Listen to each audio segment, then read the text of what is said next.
Good evening, Mr. Norland Goldfein. Good evening, Avner. Yes. You know, in the book of Isaiah,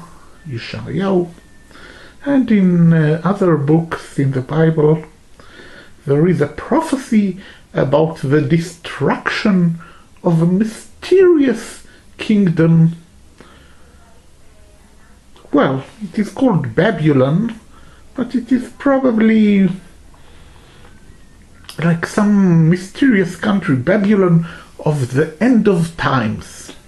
Oh, that's very interesting. Now, I wonder what country can it be? Well, I also wonder. Oh, What do you say? what do I say? Well, it is said that it would be an arrogant country who conquers other countries and makes wars. Doesn't it ring the bell? Yes, it does ring the bell. And to your point, Avner, I would like to comment on this speech Melania Trump made, Oh, well, with your permission. yes. Now, they say she plagiarized the speech, but the whole thing is very silly because they're nitpicking. Mhm. It means they really sifting very deeply in Yes. order to try to find points of criticism. I think she spoke very well. She is a very intelligent person. Yes. And Donald Trump's daughter is a very intelligent person, Ivanka. Yes, that's And- nice. And people should not make such a big deal over the fact that obviously there were certain phrases that were plagiarized. Oh, maybe. Maybe not, maybe yes. All right, that's true that Trump is right now the best candidate. Thank God there is such a candidate for presidency in the United States. Yeah. I mean, yes, in the new Babylon of the end of the times. I see. You were Yes. referring to the United States, were you? Well, of course, doesn't it ring the bell? An arrogant, warmongering country. You know, Yeah, it I could I would like to tell you something. Most of the times during what was supposed to be after the Cold War, when the Cold War was over, I mean, the Soviet Union really turned into a non-communist country, a non-communist, non-warmongering, and everything. But I guess the United States continued with its Star War project and with NATO and with enlarging NATO, expansion of NATO, with American exceptionalism and all these warmongering things.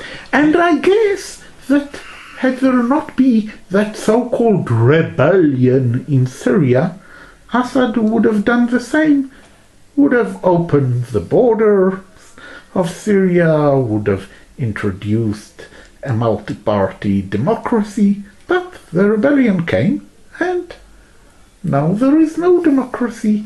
I mean, the rebellion, what is the rebellion? Some mercenaries from the United States and Qatar and other Arab dictatorships, which one can't know if they are the client states of the United States, or the United States is their client state, or whatever. Yeah. Look, I hear what you're saying. I can't really say who is the Babylon from the book of Isaiah. Because the problem is that any big empire seeks to control others. Now, I can say what is wrong is that whenever I see a politician or anyone talking, even people on the news in America, they arrogantly say that America's the greatest country on earth, I think it's a very silly thing. Firstly, it's not objective because you got like even a journalist who's supposed to be objective, and he says, well, obviously, like, this is still the greatest country on earth. I know this is still the greatest country on earth, and Yes. so forth. He And knows. How does he know? How does he know? How does anyone know which is the greatest country on earth? I really think it's a very silly thing. And I Yes. see people, politicians, Mhm. news readers, saying as a fact, like, I think I saw Larry King or Wolf Blitzer, and they say it like as a fact, like it's actually a fact. Like, Wow. obviously this is the greatest country on earth. How do they know that? I don't understand where they get that from. Yes. Is it objective or is it subjective? Yes. It's subjective, and Of they course. say it like an objective thing. How can you say one is the greatest country? What are you talking about, greatest? What do you mean? You mean the strongest or the if you want to say the strongest? Maybe the Maybe. most arrogant. Or if Maybe you want to arrogant is great. I don't know. Or if you Uh, want to say influence, you could say the United States is the most influential. Oh, well. But to say greatest, it's very much a subjective statement that they're saying as an objective fact. Now, Maybe the most ambitious country in the sense of trying to control the economies and the military of other countries in the yeah, world. it could be. Yes. It could be. Now, as I want to say, I don't have anything against the United States, and I know that big empires do seek to control, but Uh-huh. I think people should stop saying the greatest country in the world. Mhm. Say, like, in my belief, it's the greatest country in the world, or person in South Africa can also say this is the greatest country in the world. The greatest country in the world. Oh, well.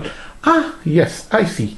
The United States is maybe the most artificial country in the world. I don't know if the most artificial, well, maybe number one in being artificial countries, it would be the United States, number two, South Africa. Yes, Oh, because the Italians can say, look, we have the Colosseum.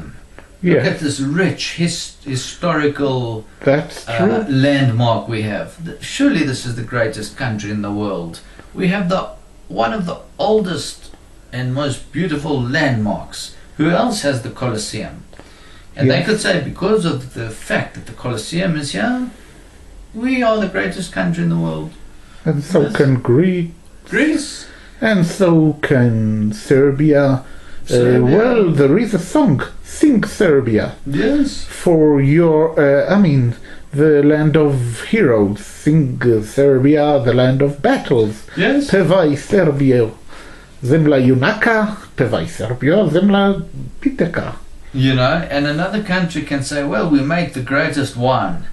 So surely Yes. we are the greatest country in the world, because what's more important than wine? By the way, I'm taking a lot of this from one of the stories of Rebbe Nachman, the Yes. master of prayer, Yes. where each group of people want to find the most important thing in the world.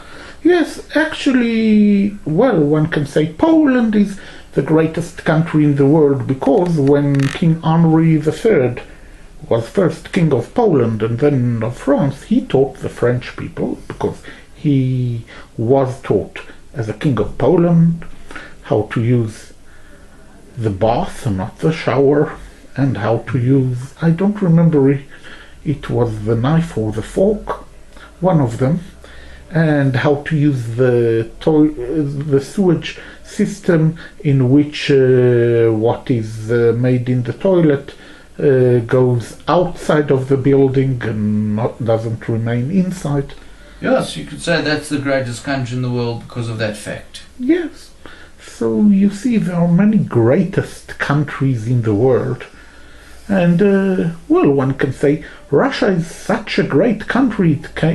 It developed from a land of peasants, yes, serfs, being treated as slaves, to a democracy.